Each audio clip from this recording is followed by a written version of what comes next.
네, 안녕하세요. 24년 은행업 전망을 맡은 연구소 김혜미 연구위원입니다. 개인적으로 이번 전망이 작업하는 데 있어서 굉장히 어려웠던 것 같아요. 아무래도 은행업이 금리에 민감하게 영향을 받다 보니까 저희 전망 작업하는 도중에 이제 금리 기조가 좀 변경이 되면서 조금 좀 어려웠습니다. 어, 처음 전망 분석할 때까지만 해도 미국의 금리 인하가 이제 곧 시작될 거다라고 얘기하면서 내년에는 국내도 금리 인하 시점이 좀 뭐 하반기 초반 정도에 나타날 것이다라고 봤었는데요. 금리 기조가 이제 변화가 되면서 미국의 긴축 정책이 한동안 지속이 될 것 같고 우리나라는 미국이 금리를 인하한 이후에나 후행적으로 갈 거다라고 얘기가 되면서 이제 전망 기조가 좀 많이 변했습니다. 제가 9월경에 은행의 주요 부서 실무진들 분과 그 은행 전망에 대해서 말씀 많이 드렸습니다. 뭐 재무 전략 그리고 주요 사업 그룹 부장님들과 함께 얘기를 나눴는데요.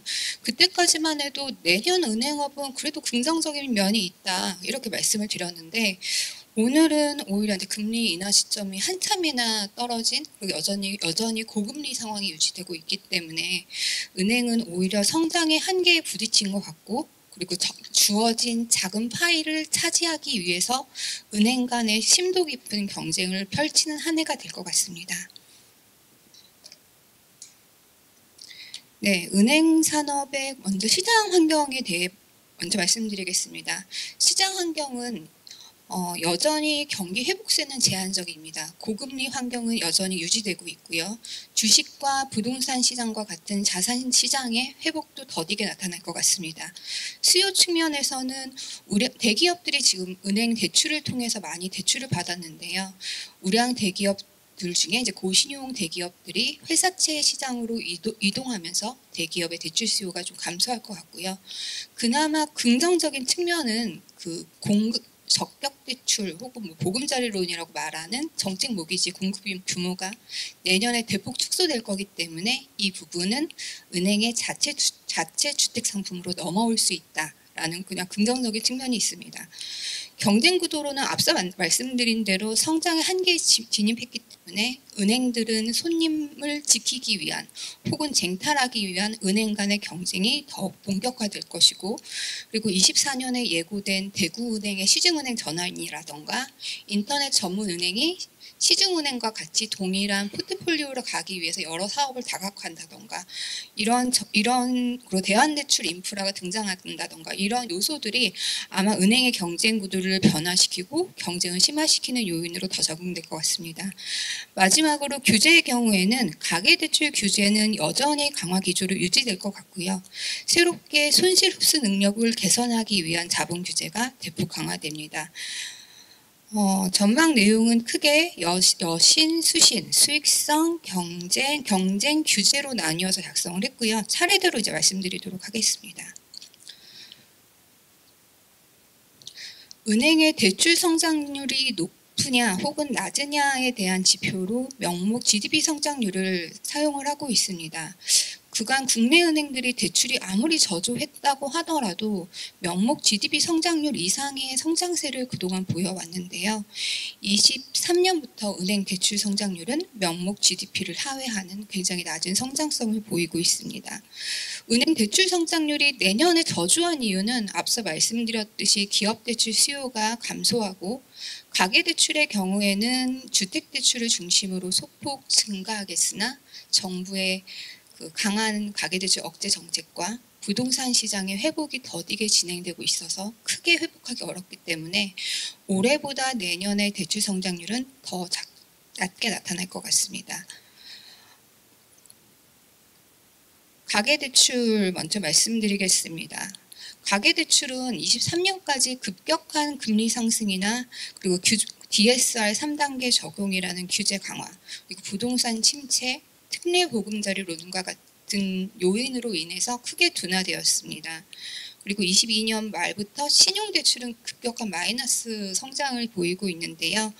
24년에는 앞서 말씀드렸다시피 정책 모기지의 공급 규모가 축소되고 수도권을 중심으로 주택 매매 수요가 살아나고 있으며 그리고 가격도 지금 증가세를 보이고 있어서 주택대출은 주택대출을 중심으로 가계대출은 감소세에서 증가세로 전환될 것 같습니다.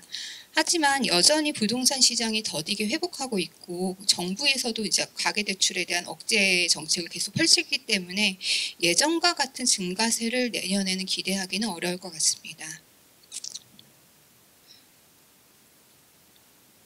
네, 가계대출을 어떻게 보느냐에 따라서 좀 다릅니다. 지금 신문에서는 23년 가계대출 굉장히 많이 나왔다라고 얘기를 하는데 저희 하나은행에서 기준으로 잡는 거는 대차대조표 상에 있는 가계대출만 의미합니다. 그래서 한국은행에서 발표하는 가계신용과 동일한 부분이고요.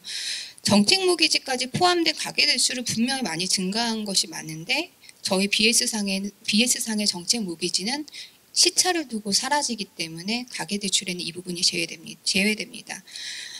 24년에 정책 모기지 공급량이 축소된다는 것은 은행으로의 주택대출 수요가 전환된다는 것을 의미합니다. 적격대출에 해당하는 일반형 특례보금자리로는 9월에 이미 중단되었고요.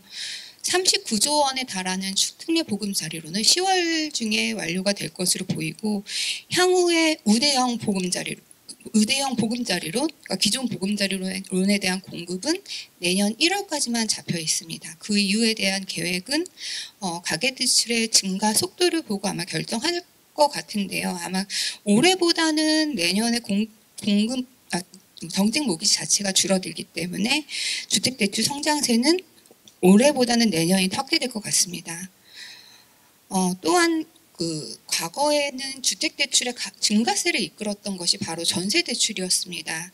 전세대출이 22년부터 좀 마이너스 성장세를 보이고 있는데요. 전세의 월세화가 진행이 되면서 월세 계약을 체결하신 분들이 전세대출을 상환해가는 그런 행태를 보이면서 전세대출이 이제 계속 급감하는 모습을 보였습니다. 최근 올해 하반기부터 보시면 전세 계약이 다시 증가하고 있고 전세 가격도 지금 상승하고 있어서 오히려 이제 전세 대출 부분은 이제 증가세로 돌아설 거고 특히 월세로 사시던 분이 전세로 돌아올 경우에는 이제 증액이 아니라 신규로 받기 때문에 증가폭은 올해는 좀 더 클 것 같습니다. 내년은 좀 더 클 것 같습니다. 마지막으로 이제 신용대출에 대해서 말씀드리겠습니다. 신용대출은 22년 하반기부터 계속 감소세를 보이고 있습니다. 내년에도 여전히 감소세가 지속될 것 같습니다. 신용대출은 저금리 시대에 주식 투자나 코인 투자 아니면은 주택 대출할 때 모자른 돈을 메꾸기 위한 용도로 많이 활용되었습니다. 근데 고금리로 전환되면서 돈이 있으면 무조건 신용대출부터 갚는 행태로 지금 변화하게 되었습니다. 내년 주식시장은 올해보다는 소폭 회복한다고 합니다. 그렇지만 여전히 고금리 상황이 유지되고 있기 때문에 비투 혹은 영끌 같은 그런 행태는 나타나기 어려울 것으로 보이고 그래서 신용대출의 회복세에는 기대하기 어렵다라고 말씀드리겠습니다. 기업 대출의 경우에는 23년까지만 해도 대기업과 중소법인을 중심으로 성장했습니다. 내년에는 여전히 기업 대출 수요가 존재함에도 불구하고 기업 실적의 양극화 그리고 신용 위험 증가에 따라서 올해보다는 기업 대출이 낮은 증가세를 보일 것으로 보입니다. 기업 규모별로 살펴보면 대기업의 경우에는 22년에 회사채 시장이 크게 경색되면서 은행을 통해서 자금 수요를 충당했습니다. 내년에는 회사채가 양극화되면서 고신용 대기업들은 회사채를 통해서 자금을 조달하고 나머지 저신용 대기업만 은행을 이용할 것 같습니다. 그렇기 때문에 대기업 대출은 올해보다 많이 상당히 둔화될 것으로 보이고요. 중소법인의 경우에는 2020년부터 이제 은행이 굉장히 적극적으로 노력을 한 것도 있고 정책적으로도 좀 촉진을 하기도 해서 이제 중소법인이 굉장히 많이 늘어났는데요. 아마 내년에도 이러한 기조가 지속될 거기 때문에 중소법인의 성장세는 계속 이어질 것 같습니다. 개인 사업자는 올해에 이어 내년에도 저조할 것 같습니다. 개인 사업자는 신용 리스크가 굉장히 높을 뿐만 아니라 수요 측면에서도 금리가 여전히 높기 때문에 이자 부담에 대한 부담이 굉장히 크고요.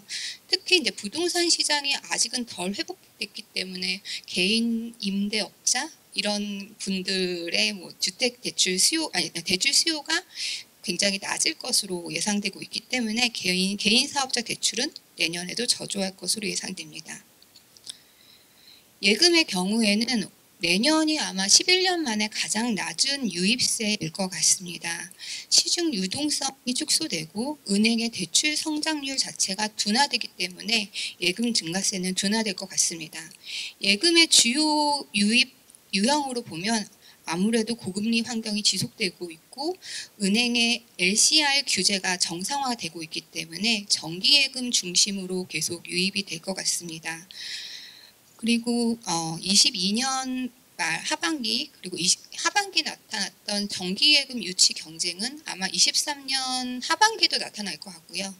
이것 역시 내년에도 고금리가 유지되고 있기 때문에 24년에도 반복적으로 나타날 것 같습니다.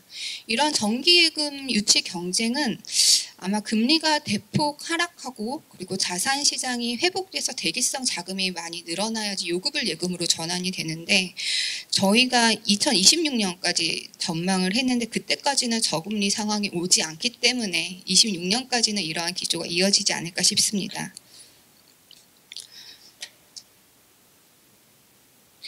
수익성에 대해서 말씀드리겠습니다. 24년 은행의 수익성은 순이익 규모로는 아마 사상 최대의 이익을 거둘 겁니다. 올해에도 아마 사상 최대 이익이라고 굉장히 신문부터 좀 은행이 좀 욕을 먹었는데요. 24년에도 역시 순이익은 사상 최대 이익을 거둘 것 같습니다. 그렇지만 자산 대비 수익률을 의미하는 구조적 이익률은 22년을 정점으로 이제 하락을 하고 있고 대손 비용률은 21년을 저점으로 지금 상승하는 추세이기 때문에 실제 수익성을 의미하는 ROE 지표는 오히려 하락하는 모습을 보일 것으로 예상됩니다. 님에 대해서 말씀드리면 기준금리 인하 시점이 24년 하반기 이후에나 지금 예상이 되고 있기 때문에 시장 금리는 올해 말까지 아마 지속적으로 상승을 하고 내년에 소폭 하락하는 것으로 나타나면서 님 같은 경우에는 그 시장금리 상승과 그리고 장단기 금리차 확대 그리고 하반기에 조달금리 리프라이싱이 나타나면서 님이 올해 말에 정점을 찍을 올해 말 혹은 내년 초에 이제 정점을 찍을 것으로 보이고요. 그리고 24년 상반기에 시장 금리의 완만한 하락으로 인해서 님은 아마 소폭 하락하는 것으로 보일 것 같습니다. 마지막 수익성 중에 대손 비용에 대해서 말씀드리겠습니다. 대손 비용은 이제 최근에 정부가 규제를 지금 대폭 강화했습니다. 기대 손실 관련된 규제로 부도율과 부도시 손실률 관련된 규제를 정비를 했고요. 게다가 취약 차주에 대한 추가 충당금 적립 등이 아마 나타날 것이어서 올해보다는 내년이 더 대손 비용률 자체가 높아지는 한 해가 되고 이것이 은행의 수익성을 하락시키는 요인으로 작용할 것으로 보입니다. 네, 은행의 주요 건전성 지표는 오히려 되게 양호합니다. 코로나 이전보다도 더 낮은 수준을 지금 기록을 하고 있습니다. 특히 오른쪽에 보이는 NPR 비율 같은 경우에는 굉장히 완만하게 상승하는 것처럼 보입니다. 실은 이렇게 완만하게 상승하는 것처럼 보이는 이유는 은행이 굉장히 적극적으로 매상각을 하고 있기 때문에 부실채권 비율이 되게 완만하게 상승하는 걸로 보이는 거고요. 왼쪽에 보시면 연체율은 오히려 23년에 거의 수직으로 증가하고 있습니다. 아마 은행들의 매상각을 제외가 아니라 포함시켜서 부실채권 비율을 아마 재계산을 한다면 아마 NPL 비율은 이렇게 낮지 않고 훨씬 더 높은 수치가 나타날 것 같고요. 그리고 이제 코로나 지원으로 인해서 부실 여신이 지금 정상 여신으로 지금 분류가 되는 착시 현상이 있는데 향후에 이런 여신이 부실로 나타날 수 있는 요인들이 등장하게 됩니다. 이어서 말씀드리면 특히 자영업자가 이거에 좀 해당이 될 것 같습니다. 2020년에 코로나 대출에 대해서 만기 연장 그리고 상환 유예를 총 5번을 했고요. 23년 9월에 이제 이게 종료가 되면서 관련 대출은 점차 하락하는 그리고 연착륙하는 모습을 보이고 있습니다. 하지만 자영업자의 연체율을 살펴보면 오히려 21년을 저점으로 굉장히 크게 상승하고 있기 때문에 향후 자영업자의 대출이 부실로 나타날 수 있을 가능성도 존재합니다. 마지막으로는 이제 지방은행과 인터넷 전문은행에 대한 그런 취약성이 이제 대두가 되고 있습니다. 지방은행은 거점 도시, 거점 지역 자체가 경기가 굉장히 부진하다 보니 플랫폼을 통해서 개인 신용 대출을 적극적으로 확대를 했습니다. 인터넷 전문은행 같은 경우에는 중저신용자 대출 비중 목표를 지키기 위해서 최근에 중저신용자 대출을 좀 확대를 했는데요. 그렇기 때문에 지금 지방은행과 인터넷 전문은행의 신용대출 연체율이 굉장히 상승하는 모습을 보이고 이들의 취약성이 은행 업권의 이제 문제점으로 대두되고 있습니다. 네, 경쟁에 대해서 말씀드리면 앞서 말씀드린 것과 같이 은행업은 23년, 24년에 오히려 한계에 부딪혔기 때문에 은행들 간의 여수신을 방어하고 쟁탈하기 위한 금리 경쟁이 본격화되는 한 해가 될 것 같습니다. 특히 그 인터넷 전문은행이 주담대나 오토론으로 새롭게 사업을 확장을 하고 있고 플랫폼의 금융상품 비교와 중개가 내년에는 더욱 본격화되고 대구은행의 시중은행 전환이라던가 이런 경쟁구도 재편하는 그런 요소들이 은행의 금리 경쟁을 더욱 촉발하는 요인으로 작용을 할 거고요. 아마 정부 정책 중에서도 다양한 경쟁을 촉진하는 정책들이 있는데요. 예대금리차 공시를 확대한다던가 대환대출 플랫폼의 대상을 확대한다던가 이런 부분들은 은행의 경쟁을 더 가속화하는 요인으로 작용할 것으로 예상됩니다. 경쟁에 대해서 이제 이어서 말씀드리면 앞에 이제 대환대출 인프라를 잠깐 말씀드렸는데요. 올해 12월 혹은 내년 초에 대환대출 인프라의 대상이 아파트 담보대출 그리고 전세대출로 확대되게 됩니다. 다만 파급 효과는 신용대출 대환 인프라처럼 3개월 정도의 1조대 정도밖에 안 되거든요. 그래서 그렇게 파급 효과는 크지 않습니다. 게다가 주택담보대출은 신용대출과 달리 중도상환 수수료 규모가 좀 어마어마한 그런 대출 상품인데 오른쪽 아래에 있는 그래프를 보면 중도상환 수수료가 면제되는 기간에 대출을 받은 차주들은 지금의 금리로 대출을 받을 유인이 없고 그리고 그 이후에 여전히 면제가 되지 않는 기간에 있는 차주들은 지금과 금리 수준이 그렇게 차이가 나지 않기 때문에 중도상환 수수료를 물어가면서까지 대환할 요인이 크지 않습니다. 그래서 대환대출 인프라는 내년에는 일단 파급 효과가 작을 것 같다라고 말씀드릴 수 있고요. 다만 대환대출 인프라가 이제 본격적으로 확대되고 경쟁을 심화시키는 위해서는 금리 수준이 아마 지금보다 더 내려가서 대환대출에 대한 요인이 좀 발생하고 플랫폼에 참여하는 금융기관의 숫자가 지금보다 더 많아져야지 좀 활성화될 수 있을 것 같습니다. 마지막 경쟁으로는 내년은 플랫폼 중개가 본격 시작되는 재판분리의 원년이라고 설명드릴 수 있습니다. 내년에는 플랫폼에서 보험 중개 영업이 이제 시작되게 됩니다. 그래서 펀드를 제외한 예금, 대출, 카드, 보험 주요 상품들에 대한 플랫폼 중개가 사실 허용이 됩니다. 그렇지만 아직까지는 정책적으로 금융 안정성을 위해서 예금이나 보험 중개에 있어서 도입 대상이나 중개 대상이나 한도를 정해두고 있기 때문에 당장은 파급력이 크지는 않을 수 있습니다. 근데 오른쪽 대출의 플랫폼을 통한 중개 비중을 본 것처럼 단기적으로는 대출과 같이 주요 금융상품들이 플랫폼을 통해서 중개되는 시기가 곧 올 수 있고 더 이런 재판분리 현상이 더 심화될 수 있을 것 같습니다.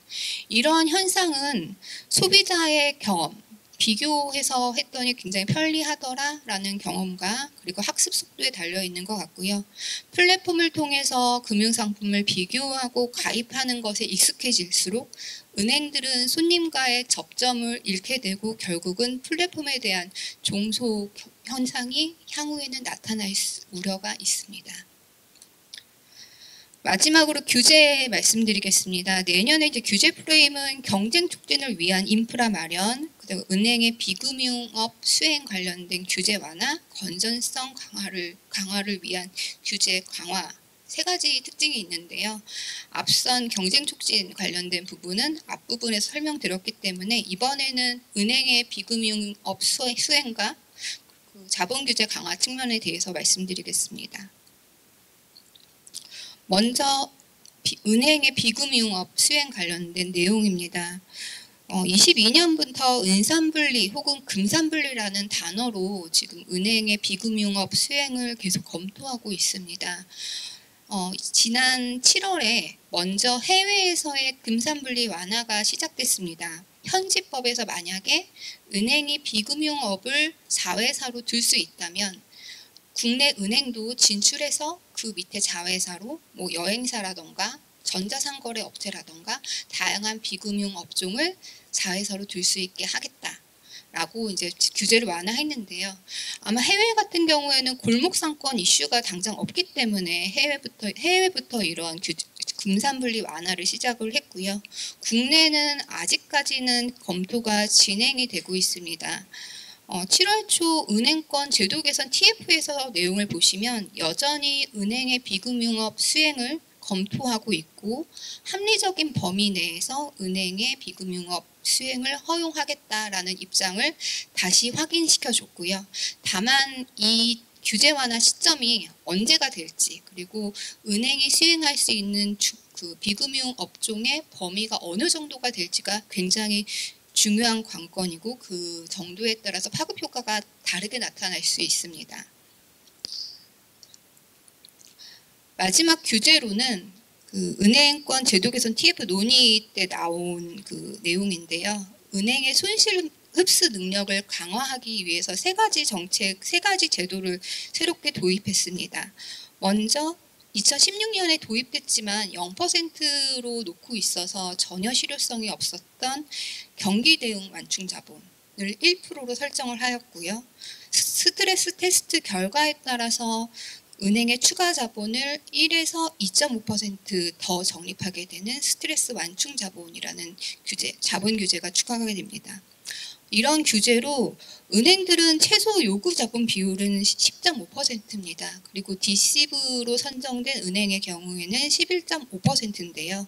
이 규제가 추가가 되면서 은행들은 13.5%, 그리고 하나은행과 같이 디시브로 선정된 은행은 14.5%의 자본 비율을 이제 준수해야 될 의무를 가지고 있습니다. 근데 국내 은행은 다행히도 대부분 은행이 14.5%를 넘더라고요. 일부 뭐 토스은행이나 몇 개 은행을 제외하고는 대부분 그 비율을 넘고 있지만 새롭게 도입된 경기 대응 완충 자본이나 스트레스 완충 자본은 보통주 자본이 아니라 이제 전체 자본 비율로 지켜도 되거든요. 만약에 규제가 강화돼서 보통주 자본 비율로 높이는 것으로 만약에 할 경우에는 지금보다 더 많은 자본 유보가 필요하겠죠. 네, 이런 가능성도 현재 존재합니다. 종합적으로 이제 말씀드리면 2024년은 지난 5년간 가장 낮은 성장률을 보이는 자산 성장세가 둔화되는 한 해가 될 것 같습니다. 자산 건전성은 개인 사업자를 중심으로 더욱 악화될 것 같고요. ROE는 하락할 것으로 보입니다. 게다가 은행 간의 경쟁이 더 치열하게 나타나면서 오히려 지금의 예상된 수익성보다 더 낮은 수익성이 나타날 수도 있을 것 같습니다. 은행업 대응 과제로는 가장 중요한 과제는 선제적인 리스크 관리뿐만 아니라 요구 자본 비율 확대에 따라서 어떻게 자본을 확충할 것인가가 굉장히 중요한 과제로 도입되었습니다. 내부 유보라든지 혹은 신종자본증권 발행, 은행채, 후순위채 발행 등이 자본으로 좀 잡히는데요. 그런 부분에 대한 추가 발행 확대가 필요할 것 같습니다. 그리고 이자 중심의 사업 구조가 지금 한계에 몰린 만큼 자산관리나 신탁, 연금 등 비이자 사업 모델에 대한 강화와 글로벌 진출을 더 확대해야 될 것 같고요. 재판 분리가 본격화되는 만큼 은행의 플랫폼 경쟁력을 강화하여 은행의 고객 접점을 더욱 확대할 필요가 있습니다. 마지막으로 은행의 비금융업 허용 정책에 대비해서 선제적으로 은행이 할 수 있는 영역에 대한 꾸준한 탐색과 선별적인 투자 확대가 필요합니다. 이상으로 은행업 발표를 마치겠습니다.